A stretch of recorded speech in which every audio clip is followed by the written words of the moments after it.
This presentation on biosocial, psychosocial, and cognitive relationships to healthcare aims to provide examples in a person's lifetime pertaining to healthcare and the collection of problems and actions within a particular biosocial perspective. It discusses analytical approaches in understanding health and illnesses at individual and societal levels.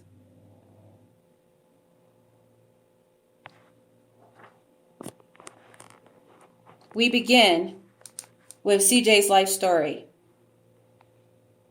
Here's Lupe, CJ's mom. She's a young mom of Cuban, Spanish, and Caucasian heritage. Her family came to America and she was very young, and although life was better than Cuba, her family still lives below the poverty line here in America. And now poor, uneducated, and pregnant, she's now a factor of how CJ life begins. Poverty and isolation is conducive to maltreatment of the mind and body. Now married, she continues on her destructive behavior. After all, her mom smoked and drank with her and she came out just fine. Lupe's cognitive thought process is probably a telltale sign that her mom drank excessively and smoked during her pregnancy. Now Lupe is 32 weeks and in her third trimester. The state has provided insurance to Lupe and her unborn baby, but Lupe fears that her baby will be sick because of all her drinking and smoking. She doesn't want to go. Besides, she has limited transportation and cannot always make it to her doctor's appointments when she is scheduled to go. Lupe's misjudgment of cognitive processes of not going to her doctor's appointment could negatively affect her and her baby. A healthcare provider needs to check and make sure that the baby's development is on target. The healthcare provider needs to take the baby's heart rate as well as check the blood pressure of the mother and check for the presence of proteins in the mother's urine. This is known as preeclampsia, which can be life-threatening if left untreated. Lupe is pictured here at 40 weeks. CJ is due tomorrow. CJ is born October 12, 1969, 6 pounds, 8 ounces, a little underweight, but Lupe is happy with the birth of her new son. CJ is now 5 months old. He drinks regular milk.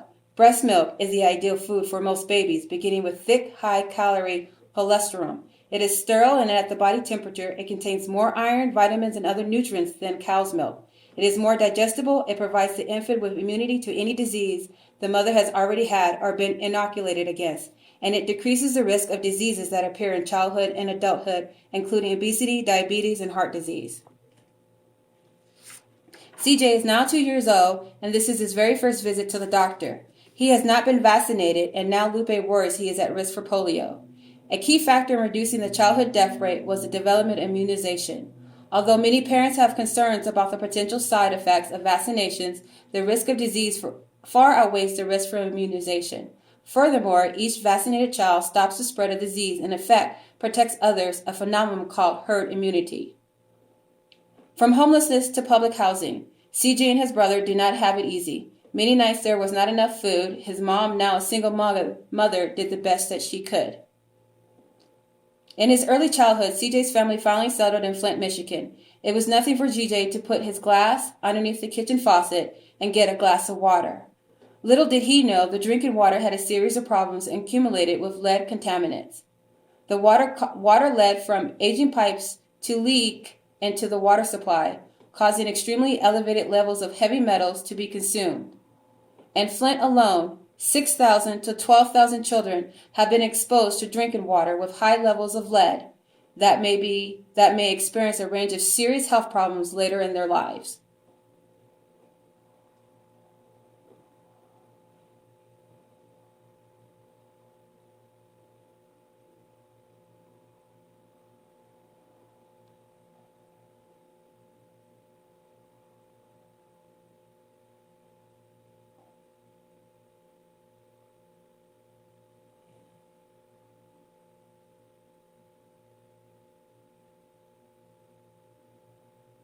Middle childhood, CJ was mischievous. The lack of supervision gave range to start trouble and engage in self-destructive behavior. In CJ's adolescent years, CJ was skipping school and found comfort in drugs and alcohol. Then he got arrested. All schools are required to record detail of pupils' attendance and absence at school. By law, all children of compulsory school age, normally 4 to 16, must receive a suitable full-time education. Once your child is registered at school, you are legally responsible for making sure they attend regularly. If your child fails to do so, risk getting a fine. Each parent could be fined up to $1,000 for each child or being prosecuted. A tutorial plan was put in place from the state. At the age of 16, CJ was working on his grandfather's farm after school and the weekends. He worked on the farm for 5 years. In that time, he learned after school and the weekends. He learned to love himself and be accountable for his mistakes.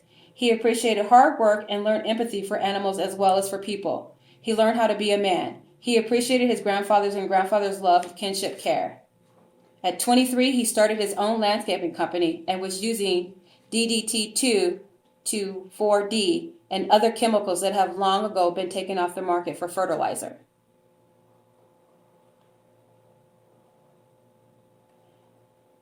After all, his grandfather used them, so he was using them. He had also had his first hip surgery to replace an arthritic and damaged socket.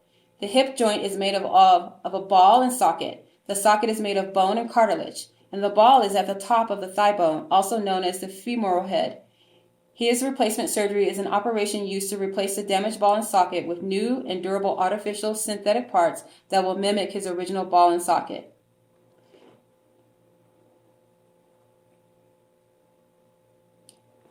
CJ continued his love of landscaping for 16 more years, exposing himself to more and more dangerous chemicals. In middle adulthood and 3 hip surgeries later, CJ went to the doctor thinking his sciatic nerve was bothering him. His sciatic nerve needed to be removed each time his ball and socket was replaced. Now he was having trouble walking and balancing himself. He knew he was getting older. After all, he would be 40 this year. He was diagnosed at that time with early onset Parkinson's disease, and to make matters worse, there is no cure.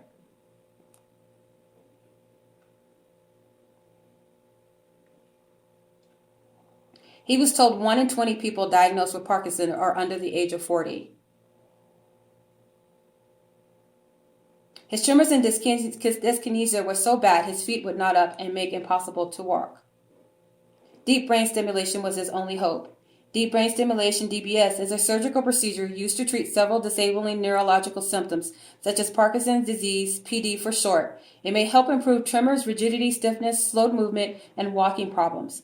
DBS uses a surgical implanted battery-operated medical device, similar to a heart pacemaker, to deliver electrical stimulation to specific areas in the brain that controls movement, thus blocking the abnormal nerve signals that cause tremors and rigidity. The lead, also called an electrode, a thin, insulated wire, is inserted through a small opening in the skull and implanted in the brain. The extension is an insulated wire that is passed under the skin of the head, neck, and shoulders, connecting the lead to the battery pack. This is usually implanted under the skin near the collarbone. CJ could have been offered stem cell therapy. Stem cell treatment for Parkinson's may help patients who do not respond to typical drug treatment, who want to reduce their reliance on medication, or who are looking for stem cell therapy before starting drug treatment. As you can see, this is CJ after his deep brain stimulation. Here he is several years later with his grandson in his lap. His brother and son are behind him. This is CJ's wife of 47 awesome years. Death and acceptance. You have denial, bargaining, depression, and acceptance. The acceptance stage is where you have processed your initial grief, emotions, and are able to accept that death will occur and cannot be stopped. At this point, you are able to plan for an impending death and re-engage in your daily life.